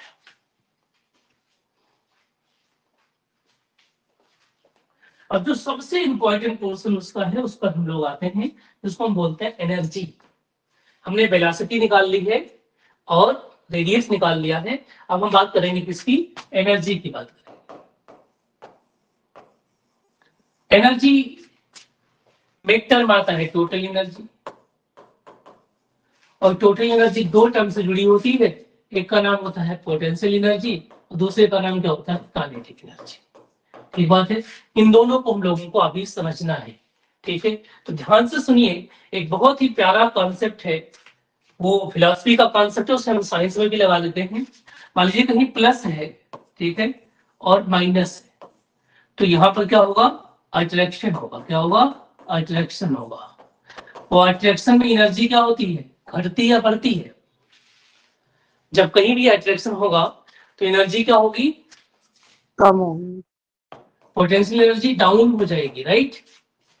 मान लीजिए आपके पास प्लस है और यहाँ भी प्लस है, या यहाँ माइनस है, यहाँ पर भी माइनस है, ऐसे केस में रिपल्सन होगा। ठीक है, क्या होगा, रिपल्सन होगा। और रिपल्सन के केस में जहां रिपल्सन होगा वहां पर पोटेंशियल एनर्जी क्या हो जाएगी हमारी, अप हो जाएगी। आप इसको ऐसे समझिए कि अगर हम किसी से प्यार से बात करते हैं और मेरा कोई नियर या डियर दोस्त है, तो जब वो मेरे पास आएगा, अट्रैक्शन होगा, तो हम बहुत धीमे धीमे बात करेंगे, राइट। कोई हमारा दुश्मन अगर हमारे सामने आ रहा है जिससे मेरा नहीं बनता है या कोई प्रॉब्लम है, तो जब वो मेरे सामने या आसपास आएगा तो गुस्सा हो जाएंगे, आप रेड हो जाएंगे बिल्कुल, और आप बहुत तेज साउंड में बात करेंगे, ठीक है। तो पोटेंशियल एनर्जी डाउन अप हो जाएगी जब रिपल्सन होता है। जब बात करेंगे किसकी, न्यूक्लियस और इलेक्ट्रॉन की, तो ये पॉजिटिवली चार्ज है और ये नेगेटिवली चार्ज है। इस नाते इनके बीच की जब हम बात करेंगे तो जो पोटेंशियल एनर्जी आएगी यहाँ पर, है ना, कौन सी एनर्जी, पोटेंशियल एनर्जी, वो क्या हो जाएगी, जो भी इलेक्ट्रोस्टैटिक फोर्स है और जो भी डिस्टेंस है, क्या है, डिस्टेंस है, डिस्प्लेसमेंट है, ठीक है, उसके मल्टीपल के बराबर होगा और ये वैल्यू नेगेटिव हो जाएगी क्योंकि अट्रैक्शन है। अट्रैक्शन में डाउन है मतलब कि नेगेटिव, ठीक है, यहाँ पे क्या है, पॉजिटिव। तो इस माइनस साइन का भी अपना एक सिग्निफिकेंस है।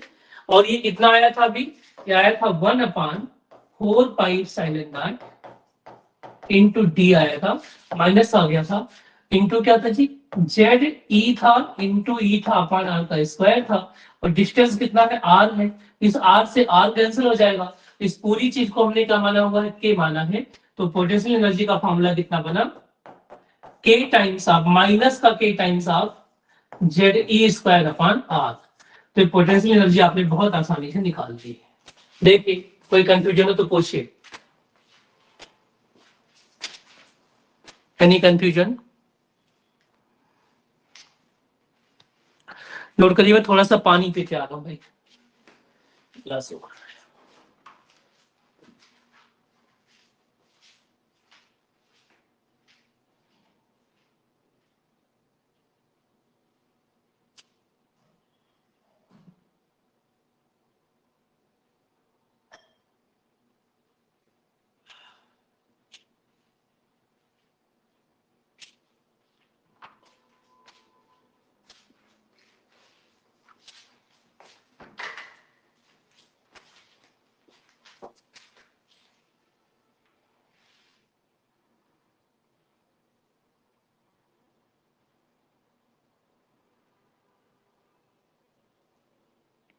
एनी कंफ्यूजन, Yes, समझ में आ रहा है बेटा सबको।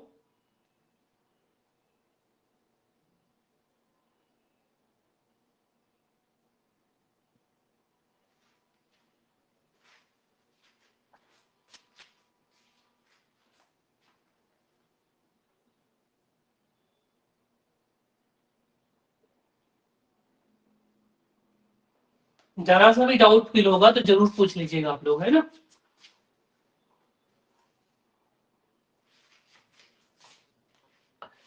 तो इसका मतलब हमें फॉर्मूले में क्या आया, जो पोटेंशियल एनर्जी है वो आ गई क्या, minus K Z E square upon R. मतलब जैसे जैसे आर बढ़ेगा ना, पोटेंशियल एनर्जी क्या होगी, कम हो जाएगी। कौन सी वाली, नेगेटिव वाली कम होगी। इसको पहले यहीं पे खत्म कर देते हैं, इसका जो कॉन्सेप्ट है। तो देखिए ये न्यूक्लियस है, इससे पहला सेल यहाँ पर है, दूसरा सेल कहाँ है, यहाँ पर है, तीसरा सेल कहाँ पर, यहाँ पर है, चौथा सेल कहाँ पर, यहाँ पर है, ऐसे जाएगा। और कहाँ तक जा सकता है ये, इनफाइनाइट तक जा सकता है। मैं कौन सी एनर्जी की बात कर रहा हूँ जी, पोटेंशियल एनर्जी की बात कर रहा हूँ। तो जैसे मैं यहाँ पहुंचा, इसमें रेडियस थोड़ी सी बढ़ी, तो पोटेंशियल एनर्जी क्या हो जाएगी, डाउन हो जाएगी, क्योंकि आर बढ़ेगा तो ये डाउन होगा। लेकिन डाउन कौन सा होगा, नेगेटिव एनर्जी डाउन होगा, पॉजिटिव एनर्जी डाउन नहीं होगा। मतलब कि अगर हम ऐसे देखें तो पोटेंशियल एनर्जी क्या होगी, बढ़ गई, ठीक है, और गए थोड़ी और बढ़ेगी, नेगेटिव घटेगी, पॉजिटिव बढ़ेगी, नेगेटिव घटेगी, पॉजिटिव बढ़ेगी, और फाइनली जब हम यहाँ पहुंचेंगे तो यहाँ पे इनफाइनाइट पे, तो यहाँ पे पोटेंशियल एनर्जी कितनी हो जाएगी, या टोटल एनर्जी जीरो हो जाएगी, ठीक है। तो हम कह सकते हैं कि जब हम यहाँ से आगे की ओर जाते हैं तो पोटेंशियल एनर्जी की जो नेगेटिव वैल्यूज होती है वो घट जाती है और पॉजिटिव वैल्यूज बढ़ती है, ठीक है। आगे बढ़ते हैं, आता है एक टर्म काइनेटिक एनर्जी, गतिज ऊर्जा कहते हैं लोग उसको। इसको वैसे पढ़ते हैं हाफ एम बी स्क्वायर, यही होता है। और आप सभी लोग जानते हैं कि जो M V square upon R है, अभी हमने प्रूव किया था, ये कितना था, k times of Z E square upon R square के बराबर था। ठीक है, यहां से मैं चाहूं तो एम बी स्क्वायर निकाल सकता हूं। ओके, निकाल लीजिए। तो एम बी स्क्वायर कितना हो जाएगा जी, k times of Z E square upon R, बचेगा एक आर से आ गया, बस इसे पुट कर दीजिए सीधा यहाँ पर। तो कितना हो जाएगा 1/2 k मिलेगा यहाँ पे, जेड ई स्क्वायर मिलेगा और अपॉन आर मिलेगा। तो ये काइनेटिक एनर्जी हो गई है, इसका भी रिलेशन आपके पास आ गया है। और पोटेंशियल एनर्जी कितना आया था, माइनस आया था, k था, Z E square upon R था। ठीक है, पोटेंशियल एनर्जी हो गई। ये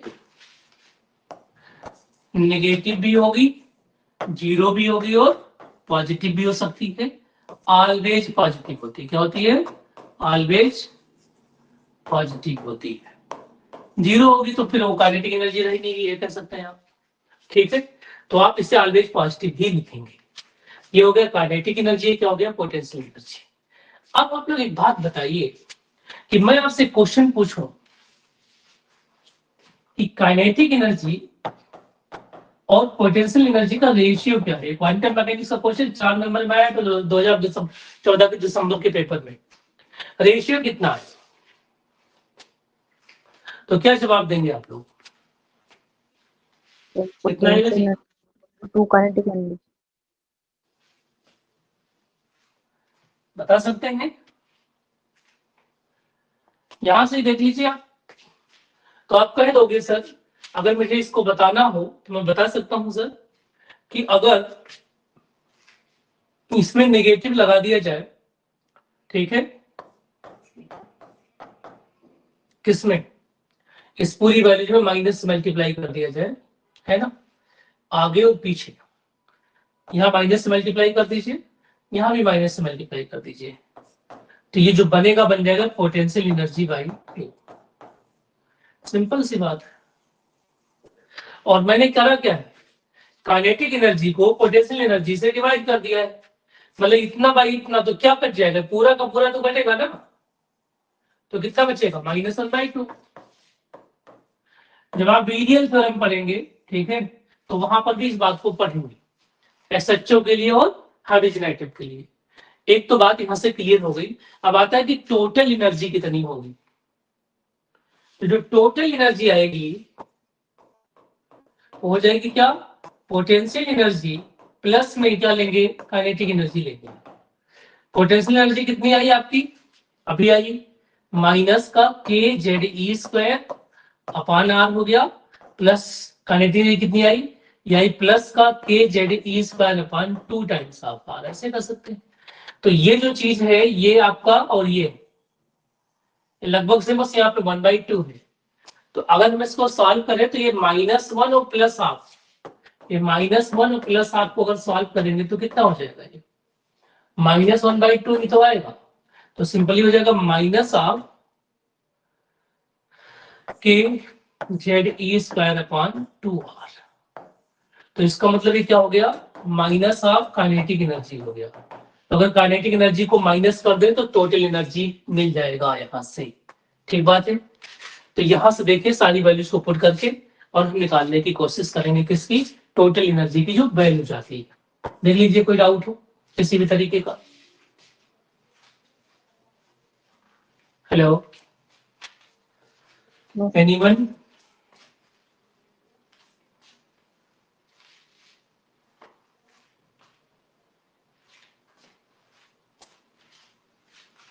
जी बेटा,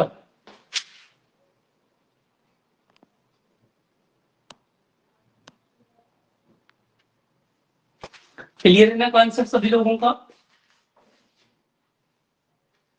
यस सर।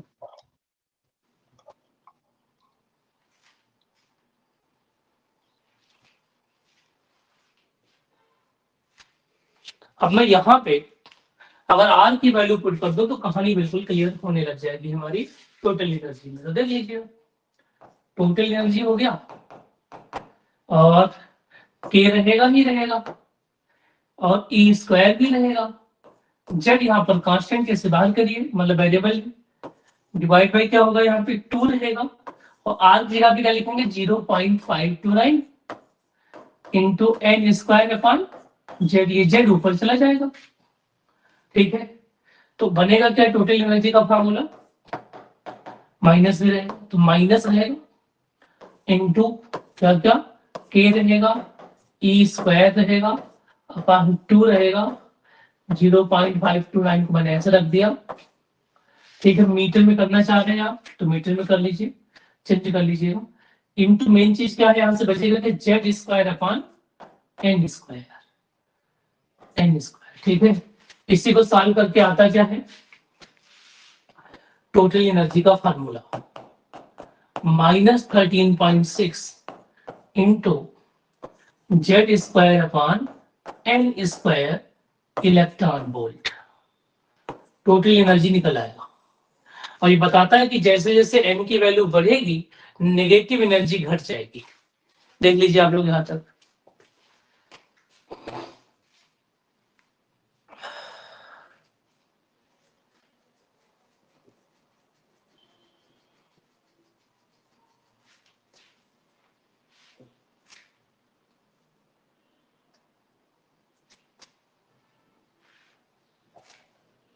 ठीक है, इसी को इलेक्ट्रॉन वोल्ट से जूल में चेंज करना।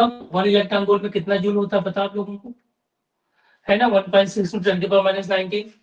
तो यही टोटल एनर्जी फिर क्या हो जाएगी आपकी 2.18 into 10⁻⁻18 Z square upon N square, है ना, जूल हो जाएगी। इसी को अगर आप, ये पर एटम है सारी चीजें, अगर आप इससे पर मोल निकालना चाहें तो ये क्या हो जाएगा 13 डिवाइड बाई 12, मतलब इसको डबल कर दीजिए तो टोटल एनर्जी कितनी हो जाएगी -1312 किलो जूल। सॉरी, ये सब पूछे जाते हैं एग्जाम्स में, Z square upon N square kilojoule पर मोल। ठीक है,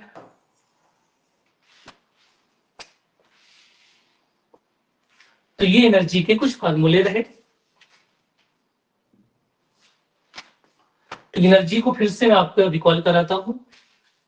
तो जो एनर्जी है बस आप इतना याद रख लीजिएगा, वैरी होता है Z square upon N square.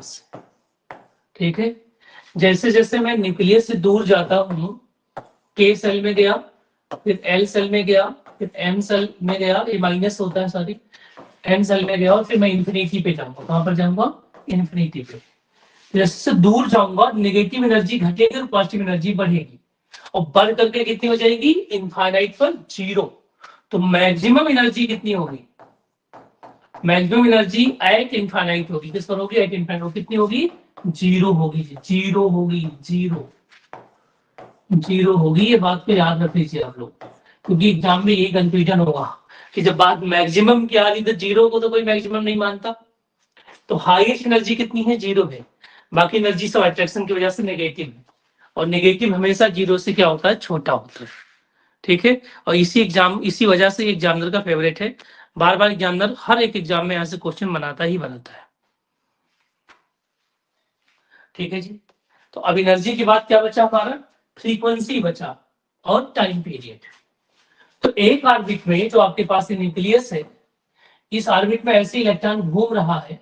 ठीक है, तो इसको एक पूरा चक्कर लगाने में जो टाइम लगता है उसको हम क्या बोलते हैं, टाइम पीरियड। क्या बोलते हैं, टाइम पीरियड, है ना। कि टाइम पीरियड की वैल्यू कैसे डिपेंड करेगी, जो टाइम पीरियड होगा उसको उल्टा कर देंगे किसमें, फ्रीक्वेंसी के लिए। टाइम पीरियड का उल्टा क्या होता है, फ्रीक्वेंसी होता है ना। तो जो टाइम पीरियड होगा हमारा हो जाएगा n³ अपॉन जेड स्क्वायर। क्या हो जाएगा, proportional to n³ upon Z square. जितना ज्यादा n होगा उतना ज्यादा टाइम लगेगा। और फ्रीक्वेंसी क्या होता है, बिल्कुल इनवर्स होता है। तो फ्रीक्वेंसी के लिए क्या बनेगा,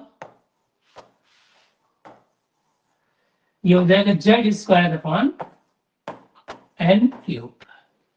तो हम लोगों ने बोहर मॉडल में रदरफोर्ड मॉडल का जो कॉन्सेप्ट था उसे अप्लाई करते हुए कितनी चीजें निकाली हैं। हमने पहले तो रेडियस निकाला है, फिर हमने वेलोसिटी निकाला है, फिर हमने काइनेटिक एनर्जी निकाली है, पोटेंशियल एनर्जी निकाली है, और फिर हमने टोटल एनर्जी निकाली है। उसके बाद हम लोगों ने टाइम पीरियड निकाला है, ठीक है। उसके बाद हम लोगों ने फ्रीक्वेंसी निकाल दी है, फ्रीक्वेंसी भी निकाल दी है। ये जो सारी चीजें हमने कैलकुलेट करी है, ये हमने क्लासिकल मैकेनिक्स से करी है। किससे करी है? क्लासिकल फिजिक्स से। क्लासिकल फिजिक्स में ही सेंट्रीफ्यूगल फोर्स है। और ये डिक्टो चीजें जब क्वांटम मैकेनिक्स से पढ़ेंगे तो वहां से चीजें क्या हो जाती हैं, सेम आती हैं। इस नाते बोहर को कहा जाता है कि इन्होंने पुल का काम किया था, एक ब्रिज का काम किया था। किसके बीच में? क्वांटम मैकेनिक्स और क्लासिकल मैकेनिक्स के बीच में। एक बात है। Hello, yes sir.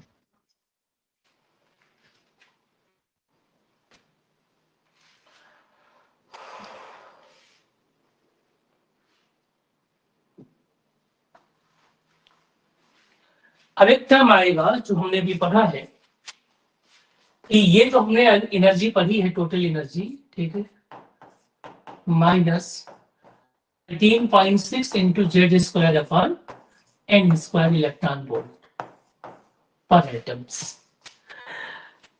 ये इतनी एनर्जी से इलेक्ट्रॉन बंधा हुआ है।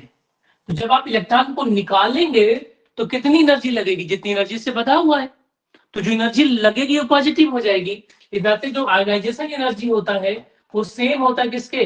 टोटल एनर्जी के, लेकिन वो प्लस में आता है। कितना हो जाएगा? Plus 13.6 into Z square upon N square electron volt. वो एनर्जी जो इलेक्ट्रॉन को निकालने में लग रही है, ठीक है।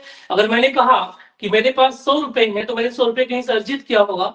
अब कोई उस रुपए को छीनना चाह रहा है तो 100 रुपए के बराबर काम करे या उसके बराबर फोर्स लगाए तो वो ले जा पाएगा, ठीक है।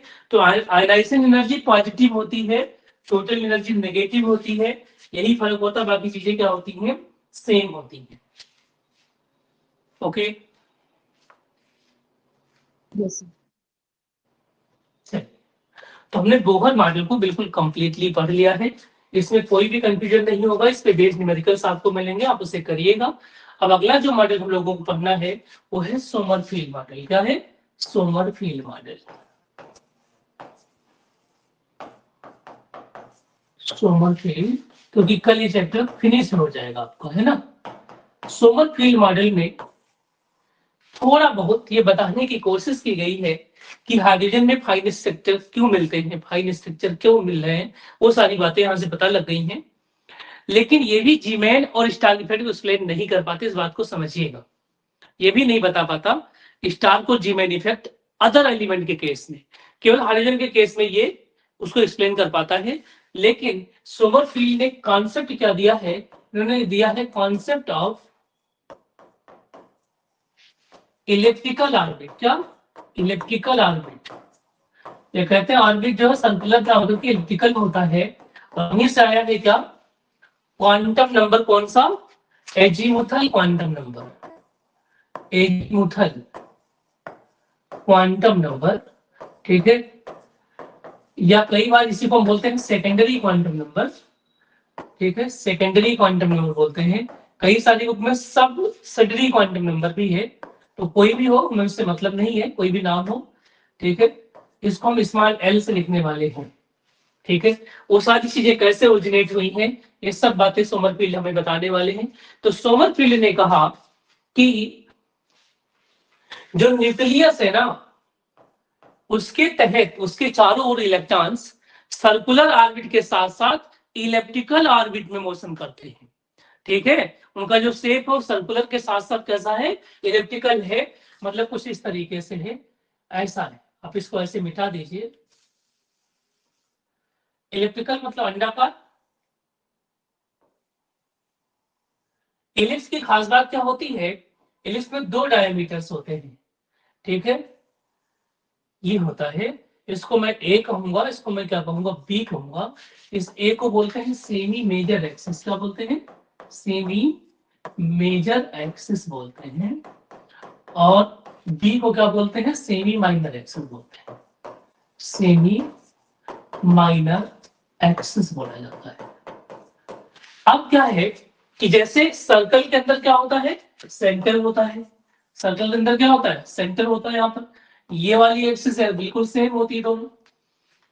यहाँ पे सेंटर ना होकर के यहाँ पर क्या होते हैं, फोकस होते हैं, इसको फोकी कहा जाता है। तो उन्होंने कहा कि इलेक्ट्रॉन का पाथ सर्कुलर ना होकर के इलेक्ट्रिकल होता है, और जो न्यूक्लियस होता है किसी एक फोकस पर होता है। मान लीजिए यहाँ पर है या यहाँ पर है, दोनों में से किसी एक फोकस पर न्यूक्लियस होगा। अब जब इलेक्ट्रॉन मूव करेगा, मान लीजिए मास m है, वेलोसिटी v है, तो चूंकि डायरेक्शन चेंज हो रहा है, वेलोसिटी चेंज होगी, और साथ में ये इलेक्ट्रॉन जब यहाँ होगा तो बहुत दूर होगा, जब ये इलेक्ट्रॉन यहाँ आएगा तो दूरी कम हो जाएगी, यहाँ पर आएगा तो दूरी और कम हो जाएगी। इसका मतलब यहाँ पर जब सर्कुलर मोशन कर रहा था इलेक्ट्रॉन न्यूक्लियस के चारों ओर, तो इसकी जो वेलोसिटी चेंज हो रही थी, दूरी क्या थी, कांस्टेंट थी, इसको बोलते हैं सर्कुलर मोशन। लेकिन जब भी कोई पार्टिकल इस तरीके से मोशन करे, उस पार्टिकल की वेलोसिटी के साथ साथ उस सेंट्रल एक्सिस के अबाउट उसका डिस्टेंस भी चेंज हो रहा हो, तो फिजिक्स में ऐसे मोशन को कहा गया है एजीमुथल मोशन। क्या कहते हैं, एजीमुथल मोशन। ठीक है, एजीमुथल मोशन कहा गया है। इस नाते यहाँ जो क्वांटम नंबर बना, उस क्वांटम नंबर का नाम हम क्या बोलेंगे, एजीमुथल क्वांटम नंबर बोलेंगे। देखिए, अगर किसी कंडीशन में बी और ए की वैल्यू क्या हो जाए, सेम हो जाए, तो सर्कुलर हो जाएगा। तो ध्यान से सुनिए, सोमरफील्ड ने कहा है कि इलेक्ट्रॉन्स न्यूक्लियस से चारों ओर केवल सर्कुलर ऑर्बिट में मूव नहीं करता है, वह इलिप्टिकल ऑर्बिट में भी मूव करता है। और जब इलेक्ट्रिकल ऑर्बिट में मूव करता है तो न्यूक्लियस किसी एक फोकस पर होता है, और इलेक्ट्रॉन जब ऐसे ऑर्बिट में मूव करता है तो उसका डिस्टेंस भी चेंज होता रहता है। यहां तक कोई डाउट तो नहीं है? No sir. Hello, no sir. ठीक बात है। फिर ये कहते हैं कि यहाँ पे जो इनका एंगुलर मोमेंटम होता है MBR, ठीक है, वो क्या होता है, k टाइम्स ऑफ h/2 पाई होता है। कितना, h/2 पाई होता है।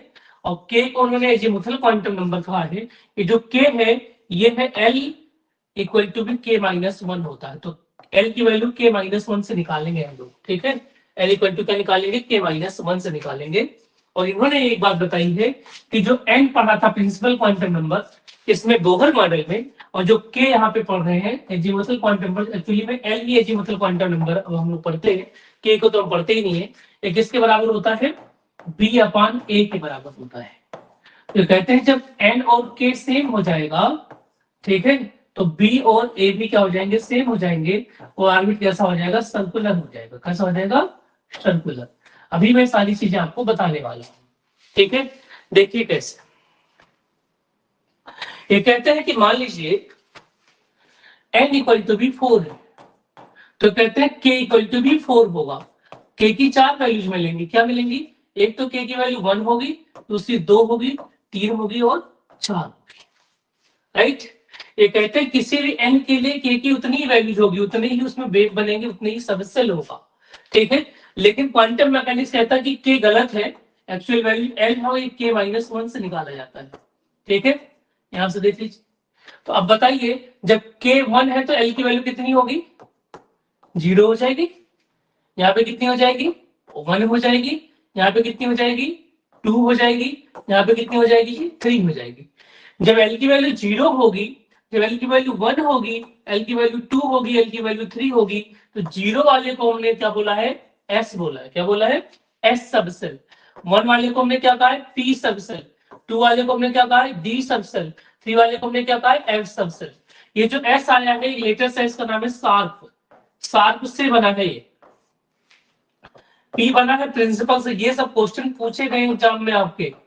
ठीक है, बहुत अलग तरीके का मिजाज होता है जो एग्जामिनर होते हैं टीजीटी पीजीटी में, और आपको ये टीचर मान के आपसे पूछते हैं।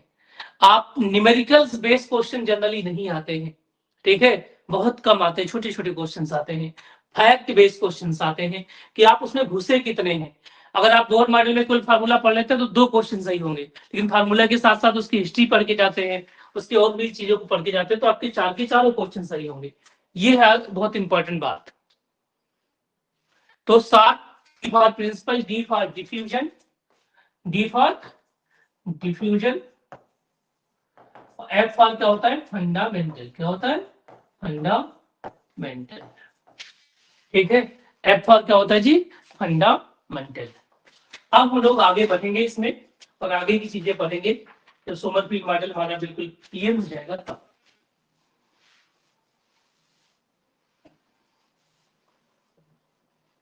सर जी आप ये कॉन्सेप्ट एक बार मतलब जैसे आपने बोला कि L is equal to K minus 1, हम्म पर अगर N की वैल्यू 4 है तो K की वैल्यू 1 2 3 4।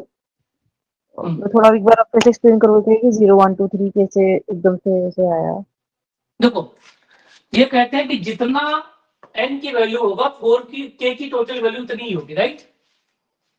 हेलो, K क्या है यहाँ पे? k को शेल हमने नंबर। k को सोमरफील्ड ने एजीमुथल क्वांटम नंबर कहा था, जिसको आप ओके l पढ़ते हैं इस टाइम, राइट?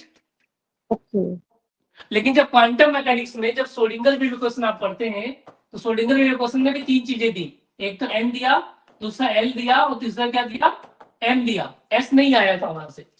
तो ओके जो Schrodinger wave equation quantum mechanics जो आजकल एक्सेप्टेड है, तो कहती है l की वैल्यू 1 से स्टार्ट नहीं हो सकती, 0 से स्टार्ट होगी। तो बाद में ओके मॉडिफाई कर लिया गया कि जो k की वैल्यू सोमरफील्ड ने निकाली है उसमें -1 कर दीजिए तो क्वांटम मैकेनिकली भी ये सही हो जाएगा। ठीक है, ओके अभी ओके 0 से स्टार्ट हो गया। ओके। यस सर समझा। तो यही हमने पढ़ा कि n upon k equal to भी a अपान b कर लीजिएगा उसको, b अपान a नहीं, तो हमने इधर पढ़ा है ना, ये a अपान b होगा। ठीक है, चलिए हाँ अब आगे बढ़ते बेटा। देखो ये कहते हैं मान लीजिए n इक्वल टू 4 है तो कैसा होगा, मान लीजिए न्यूक्लियस है तो एक आर्बिट कैसा होगा, मान लीजिए ऐसा सर्कुलर हो गया। ठीक है, एक आर्बिट, दूसरा आर्बिट ऐसे होगा, तीसरा आर्बिट ऐसे होगा, चौथा आर्बिट ऐसे हो जाएगा, है ना? और सर्कुलर का कंडीशन क्या है कि n अपान k क्या होना चाहिए, equal to be b upon a upon b होना चाहिए। और जब a और b बराबर हो जाएंगे तो n equal to be k हो जाएगा, अगर a इक्वल टू क्या हो, b हो। तो ये वाला क्या है, n की वैल्यू देखिए, n की वैल्यू सभी के लिए 4 है, n equal to 4, n equal to be 4, n equal to be 4, n equal to be 4। मतलब फोर्थ सेल की बात हो रही है, फोर्थ एनर्जी लेवल की बात हो रही है। ये जो फोर्थ एनर्जी लेवल है 4 सब सेल में डिवाइड है, जिसके नाम क्या है, k equal to be 4, k equal to be 3, k equal to be 2 और k इक्वल टू बी 1। क्योंकि k एकदम से करेक्ट नहीं साथ, इसलिए आप l लिखेंगे तो l इक्वल टू बी क्या आएगा, 3, l इक्वल टू कितना आएगा 2, l इक्वल टू कितना आएगा बेटा 1, l इक्वल टू कितना आएगा 0। तो जो n और k सेम हो गए तो सर्कुलर हो गया। यही कहानी है आपकी बिल्कुल।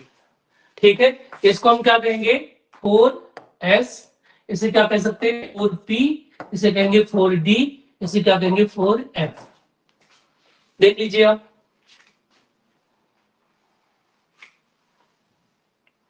ठीक है,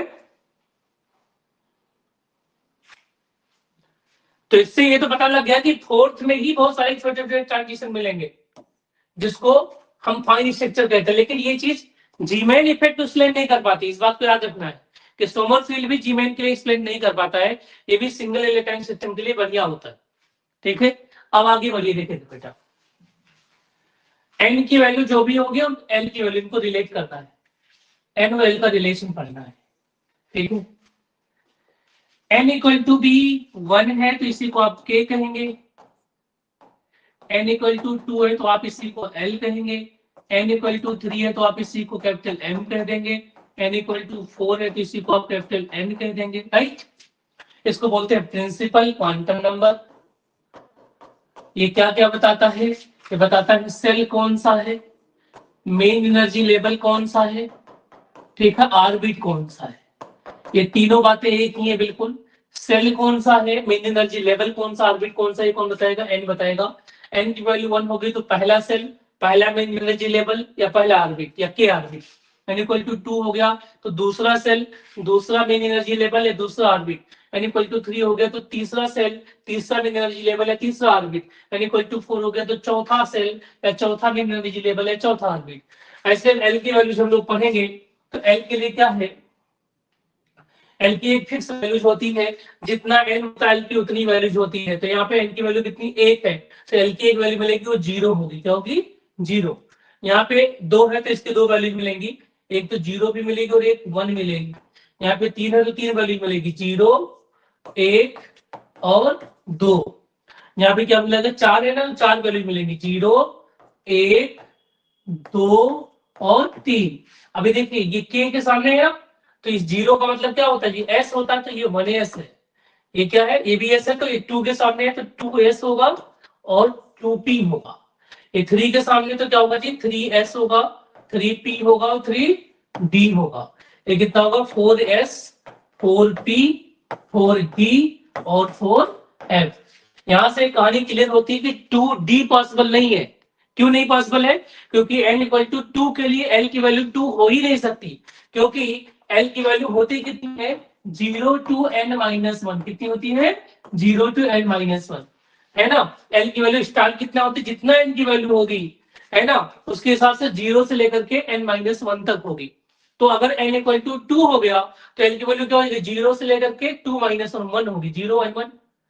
n इक्वल टू 3 होगा तो कितना हो जाएगा, 0 से लेकर के 3 माइनस 1 2 तक, तो 0 1 2। ठीक है, इस नाते 2d पॉसिबल नहीं है और 3f पॉसिबल नहीं है। ये क्वेश्चन भी बार बार आपसे एग्जाम में पूछा जाता है। ठीक है जी, हेलो, यस सर। यहां तक क्लियर हो गया कॉन्सेप्ट।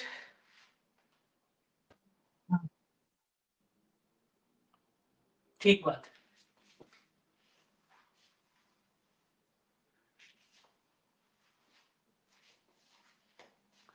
अब आते हैं हम लोग डुअल नेचर ऑफ पार्टिकल को पढ़ते हैं।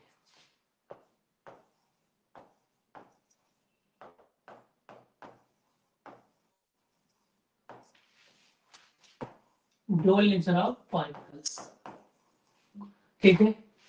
ये ऐसे इंसान ने दिया था जो साइंस स्ट्रीम का था ही नहीं, ये हिस्ट्री के विद्यार्थी थे, हिस्ट्री से पीजी कर रहे थे। एक दिन अपने भाई की फिजिक्स की किताब पाते हैं, उसको पढ़ते, बहुत मोटिवेशन मिलता है, बीएससी कर लेते हैं। ठीक है, और बीएससी करने के बाद इन्होंने एक बहुत इंपॉर्टेंट कॉन्सेप्ट दिया, और आइंस्टाइन कहते थे, कौन, आइंस्टाइन, आइंस्टाइन कहते थे कि जो रेडिएशन होता है उसके अंदर कौन सा नेचर होता है, पार्टिकल नेचर होता है। उन्होंने कहा रेडिएशन का पार्टिकल नेचर होता है वेव के साथ, वो दिखने में वेव, उसके अंदर पार्टिकल होता है। एक क्वेश्चन क्या दिया, E equal to be m into C square. इन्होंने, जिसको बोलते हैं डी ब्रॉय बोलते हैं, डी ब्रोगली बोल लेते हैं, हम लोग हिंदुस्तानी है तो हम पूरा बोलते हैं डी ब्रॉय, डी ब्रोगली। ये कहते हैं जब भी कोई भी पार्टिकल चलेगा, इसका मास m है, ठीक है, जब वो मूव करेगा v वेलोसिटी से, ठीक है, तो इससे एसोसिएटेड एक वेव होगी, इसमें वेव करेक्टर भी होगा। इन्होंने कहा कि वेव के अंदर पार्टिकल करेक्टर होगा जी, ठीक है। इन्होंने कहा पार्टिकल के अंदर वेव करेक्टर हो, और जो उसका वेव होगा, उसका जो वेवलेंथ होगा उस मैटर से एसोसिएटेड, ठीक है, वो क्या होगा, h अपान p होगा, मतलब h अपान mb होगा। इसका मतलब अगर मास बड़ा होगा तो उसका वेवलेंथ दिखेगा नहीं, उसका वेवलेंथ छोटा हो जाएगा। इसका मतलब हाथी चलेगी तो उसका भी वेव होगा, लेकिन वो वेव हमें दिखता नहीं, साथ उसके अंदर पार्टिकल नेचर से होता है। लेकिन जब फैन चलता है, इलेक्ट्रॉन चलते हैं, प्रोटॉन चलते हैं, जो कि छोटे होते हैं, मास बहुत छोटा होगा तो वेवलेंथ बहुत बड़ा दिखेगा, उनका वेव हमें दिख जाएगा। इसी को हम डी ब्रोगली मॉडल के नाम से जानते हैं, डी ब्रोगली कॉन्सेप्ट के नाम से जानते हैं। और यहीं पर हम 2-3 चीजें और पढ़ने वाले हैं, इसमें डी ब्रोगली में ही पढ़ेंगे, 2-3 चीजें और इंपॉर्टेंट हैं, उनको पढ़ेंगे। देखिए, अगर हम लोग काइनेटिक एनर्जी की बात करें तो ये कितना होता है, हाफ mv स्क्वायर। ये होता है क्या, काइनेटिक एनर्जी, राइट। यहां से m इंटू बी अगर मैं लेना चाहूं, राइट, तो मैं क्या करूंगा, m इंटू बी लेने के लिए सिंपली इसमें m से मल्टीप्लाई कर दूंगा, ठीक है, इस पूरे में, तो ये m स्क्वायर बी स्क्वायर हो जाएगा अपॉन 2 टाइम्स ऑफ m हो जाएगा। ऐसा लिख सकता हूँ, नीचे m से मल्टीप्लाई किया, ऊपर भी m से मल्टीप्लाई कर दिया, इक्वल टू क्या हो गया, काइनेटिक एनर्जी हो गया। हाँ जी, बोर्ड नहीं दिखाई दे रहा इधर। अच्छा बोर्ड दिख नहीं रहा बेटा, अब ठीक, यहां से मैं क्या ले लूंगा, स्क्वायर स्क्वायर देगा, एम बी की वैल्यू जो होगी हो जाएगी काइनेटिक एनर्जी इंटू एम का अंडर रूट। इसको पुट कर दीजिए यहाँ पर, फिर आप इसे पुट करेंगे तो लेमडा इज इक्वल टू जो भी आया है h upon P equal to be H upon M into V. अब वही क्या हो जाएगा, H upon under root 2 times of kinetic energy into mass. ठीक है, एक बड़ा फॉर्मूला ये भी आपका यूज होता है एग्जाम में, देख लीजिए आप लोग।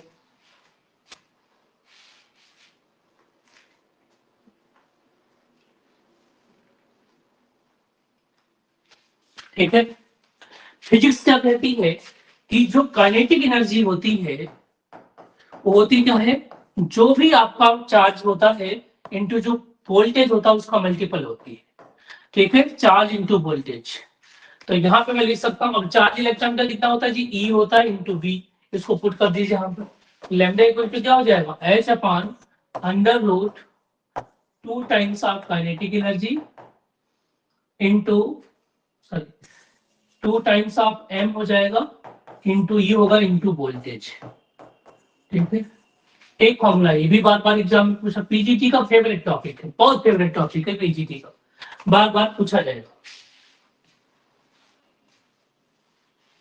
ठीक है, इसको और सॉल्व करेंगे बच्चों, वैल्यूज को रख देंगे आप, तो हो जाएगा lambda is equal to be, इसको आगे बढ़ते हैं, लैम्डा इज इक्वल टू होगा 12.24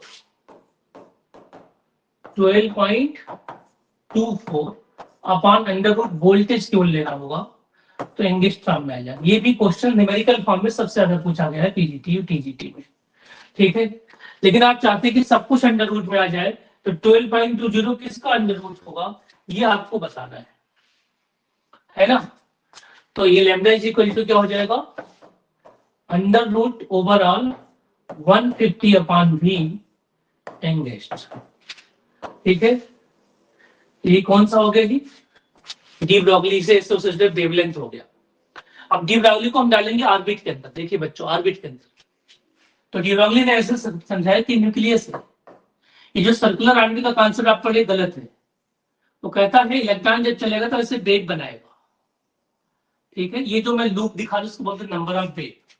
तो नंबर ऑफ वेव कितने हैं, 1 2 3, तो n इक्वल टू भी 3, ये थर्ड ऑर्बिट है। ऐसे अगर मैं आपसे कहूं ये न्यूक्लियस है और इस तरीके का कोई ऑर्बिट आपसे बना दिया गया, अब बताइए n की वैल्यू कितनी होगी इसमें, 5। 5। इस तरीके से क्वेश्चन एग्जाम में पूछ लिए जाएंगे आपसे या इंटरव्यू में। अब देखिए, जो बोहर थे वो ये नहीं बता पाए थे कि M B R is equal to be H upon 2 pi into N कहां से आया। ठीक है, लेकिन इसे प्रूव किसने किया, डी ब्रॉगली ने या डी ब्रॉगली। ये कहते हैं कि E इज इक्वल टू कितना होता है जी, m इंटू सी स्क्वायर होता है, और लेमडा इक्वल टू मैंने अभी आपको क्या बताया, h into M into V होता है। सिंपल सी बात है, क्लियर है, यहां तक कोई डाउट तो नहीं किसी को।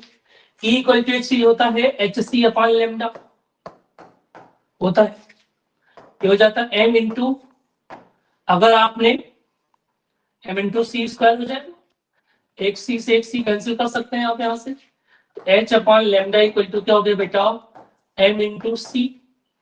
आप इसे चाहो तो किसी पार्टिकल के लिए भी निकाल सकते हैं, है ना, किसी पर्टिकुलर पार्टिकल्स के लिए, और यहीं से लेमडा इक्वल टू क्या हो जाएगा, h upon m into V. ये प्रूफ किया डी ब्रोगली ने आइंस्टाइन का सहारा लेकर के। लेकिन अब हमें यहाँ पे एक और बात करनी है, ये कैसे आया होगा। ठीक है, ये कैसे आया होगा, तो डी ब्रोगली ने मैथमेटिक्स का एक एक्सप्रेशन, एक कॉन्सेप्ट लगाया कि जब भी कोई सर्कुलर ऑर्बिट होगा, ये देखिए सर्कुलर ऑर्बिट, ठीक है, और किसी सर्कुलर ऑर्बिट पे कभी वेव बनेगा, तो इस वेव का जो वेवलेंथ होगा लेमडा होगा। ठीक है, ये जो सर्कल बना है ना, इस सर्कल का जो पेरीमीटर होगा 2 पाई आर, उसका n टाइम होगा, कितना टाइम्स होगा, n टाइम्स होगा, सिंपल सी बात। ओके, तो जहां लेमडा है वहां पे रख देंगे, n टाइम्स आप क्या हो गया 2 पाई आर इक्वल टू क्या हो गया h अपॉन एम बी। यहां से अगर एम बी को इधर लेके आए, एम बी इधर आ जाएगा और आर को भी रहने थे, तो कौन नीचे जाएगा, एक सी गलत हो गई, ये गलत हो गया, एन लेमडा होता है 2 पाई आर। ठीक है, तो ये हो जाएगा आपका lambda is equal to, lambda की जगह पे हम रख सकते हैं क्या, सिंपली यहां से 2 पाई आर अपॉन